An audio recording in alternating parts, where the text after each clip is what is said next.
by Australian dentists. This is AM Agenda. Thanks for your company this morning. Joining me now, Liberal MP Josh Frydenberg and Labor MP Ed Husic. Good to see you both. Good morning. Ed, this story about the Enterprise Migration Agreement, you heard what Scott Morrison had to say. It does seem that the government has used what should have been a good news story and stuffed it up. Messed up the message. I think there was a lot of heat and fury initially, but we've just basically got on with the implementing the policy itself. It is a good policy from my perspective. As I've said in Parliament yesterday, my old man came here as a welder from the former Yugoslavia under a form of Enterprise Migration Agreement to work on the Snowies project. So we've done it in the past where we've needed labour to basically add to our own local workforce. This agreement provides for over 6,500 locals to get jobs, but if we can't get them there, then obviously we need to meet that shortfall for a project worth $9.5 billion. Because I read your speech in the Parliament on this one. You're a strong supporter of it. Is it frustrating to you that you see the message being muddied by the announcement, the confusion as to what the Prime Minister knew when and what she knew, that the ministers can't get their act together? From my perspective, particularly with this is the first agreement, so it's always going to be the hardest agreement to initially break ground. People want detail, understand that people want to know what protections there are for Australian workers. This is a great project in terms of the number of jobs it'll create, but the ongoing jobs and the 20 million worth of training that will be invested in Australian schools. So, once people start getting their minds around the detail, then it becomes a lot easier to deal with. So I just figure it's part of the process of introducing something as big as this. It is certainly not isolated to the Labor Party, these concerns. As I mentioned to Scott Morrison, some of your colleagues, including Wacka Williams of New South Wales, others as well. Paul Neville, I think, was one of those who expressed concern within the Coalition Party room about the principle here that you're bringing in thousands of workers at the same time that others are losing their jobs. But the principle is a good one, Kieran, namely that you are allowing a project to bring in workers in order to be delivered on time and on budget. And by bringing in 1,700 workers, you're creating 6,500 Australian jobs. If you don't bring in those workers, you will not be able to get that project up and running. Now, there are up to 30 projects that are apparently going to be open to an EMA. This is going to be an ongoing issue. But let's recap what exactly has happened here. Firstly, the Prime Minister has been contradicted by Chris Bowen as to what she knew when on the floor of the House. Secondly, you had ministers freelancing in support of an EMA, namely Martin Ferguson, Chris Evans and others. Then you had the unions, Paul Howes barking his what he wanted from the sidelines, namely for the government to walk away from this EMA. And now we have this story this morning that in caucus yesterday, the government has agreed to a subcommittee of backbenchers to basically police the implementation of the EMA. But isn't this just part of, as Ed said, part of the discourse, that you have people within the Labor Party, they express the same sort of concerns, Kieran, as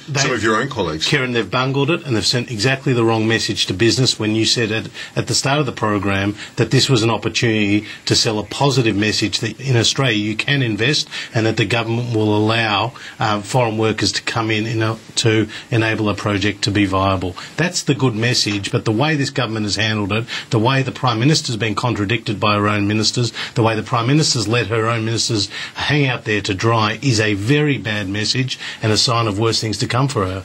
Does it send a bad message to business that the government needs to have these various layers of overwatch of these agreements, that the subcommittee of the caucus needed to be established, a committee within Cabinet's now been tasked with oversight of these agreements as well? What does that say to business about any certainty that they've got on these agreements?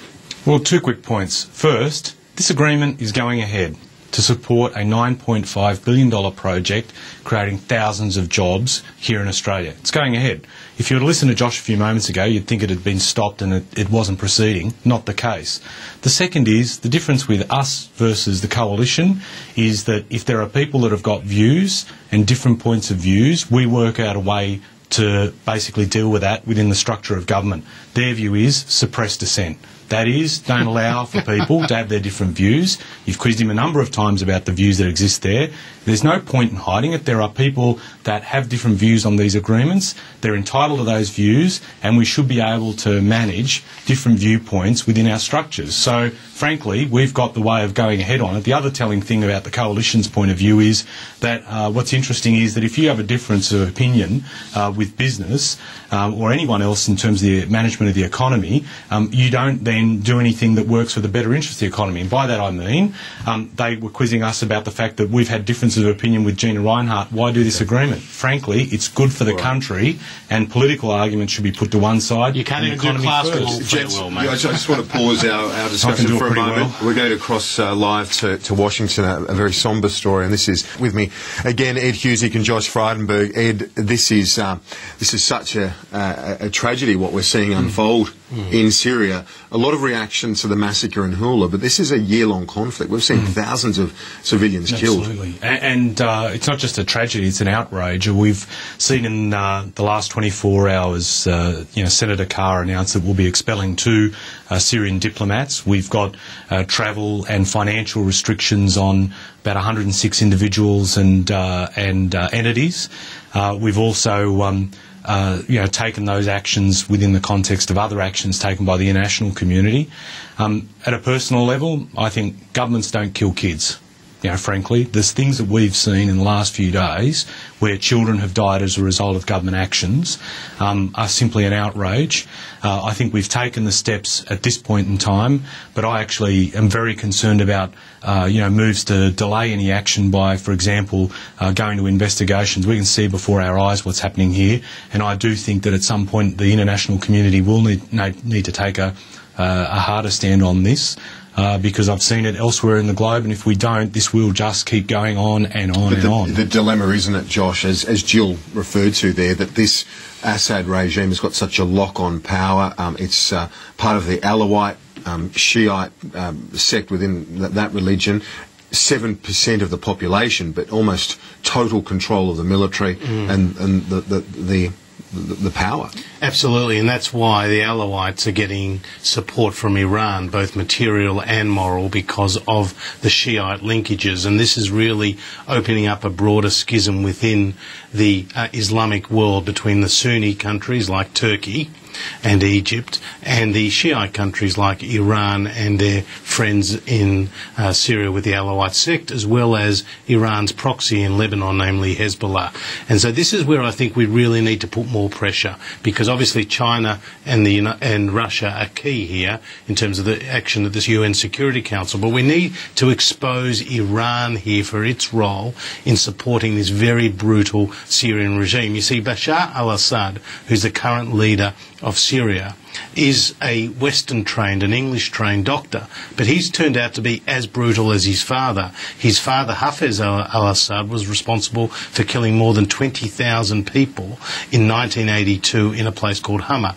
Now, what we're seeing with Hula is just a repeat of the brutality of Hafez al-Assad in Hama, and what I'm concerned about is because the Alawites have nowhere to go, this will be a fight to the death. And as you say, they are getting increased arms shipments from Russia. I mean, Russia has a naval base in Syria. The linkages with Russia are very deep, and these arms will continue to flow. Iran has apparently sent in fighters to support the Syrian regime, and unless there is major international pressure, and indeed, as the American general has said, I think overnight, perhaps military intervention in Syria, this won't be stopped. But how do you achieve that when you've got that block at the UN Security Council of Russia? Correct. And as I understand it, Qatar, Saudi Arabia already funneling. They are funneling some resources, those two nations at least, Sunni nations, to the opposition. But how coherent is the opposition there? Well, who knows? And apparently how unified is it? Well, I think it's around the Sunni groups, and it's definitely getting external state support, but there's also rumours that Al-Qaeda is operating there as part of that Sunni group. So it's very, very messy indeed. And the problem after Libya is that while Russia and China supported the no-fly zone in Libya, they didn't support what actually turned out to be a very concerted, united military effort to destroy the Gaddafi regime. And that's why why they're very wary of a repeat. is- And when, This is and the when you've got problem- the this is the question mark problem with- as to who's involved there, like Al-Qaeda, Josh mentioned, there's questions for the international community then. Do they really want to bring down the Assad regime when you don't know what's going to replace it? Yeah. Well, two things. Firstly, it highlights the problems with arms embargoes because I think they effectively help the strongest on the ground, as opposed to those that would be seeking to protect themselves or want to see change themselves. So that is an issue, and I think the talk about taking a stronger line in terms of the international community, looking more to a military response, I think is going to gain more currency. As to who fills the void, we could keep pondering that question and we'll still see people dying. We'll still see civilians die and be massacred in the way that they are. I think this is a really serious, and I just don't think that at this point, while we're trying to incrementally ratchet up the pressure, I think we are going to get to a point where we're going to have to answer some tough questions. But there's no appetite for any sort of military intervention by the United States.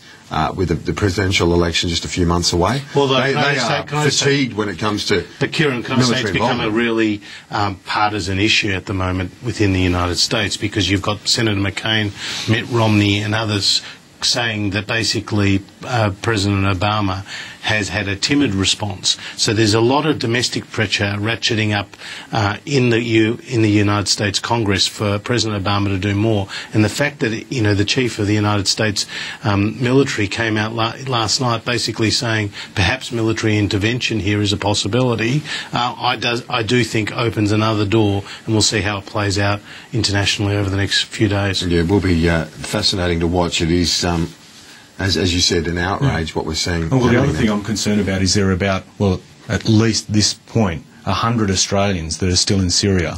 And certainly, you'd urge them to get out for their own safety and for their families' sake. I think so that. And we've got a lot of Syrian expats in Australia as well. I spoke to one of them this morning, very concerned about their relatives and so on. So our thoughts are with them as well this morning. Ed and Josh, thanks a lot for that, Thanks, gentlemen. man. And I'm going to be speaking to the Shadow Foreign Minister, Julie Bishop, in our 9 o'clock bulletin, so just in about 5 minutes or so. So stay with us for that one. I'm Kieran Gilbert, and we'll see you next time for AIM Agenda.